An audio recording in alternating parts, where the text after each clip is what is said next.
Hey guys, welcome back to this quick tutorial. In today's video, let's learn how to change Facebook profile picture without posting it on timeline.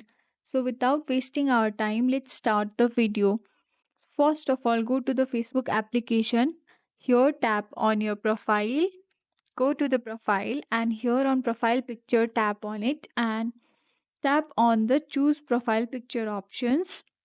After that, here select your profile picture and at the bottom here you'll find the option of share your updates to newsfeed. So you have to make sure that this option should be disabled. So simply disable this option and you can tap on the top right corner to the save, and here your Facebook profile will be changed without uploading it on timeline. So here we are done. So thank you for watching guys. See you guys in the next video.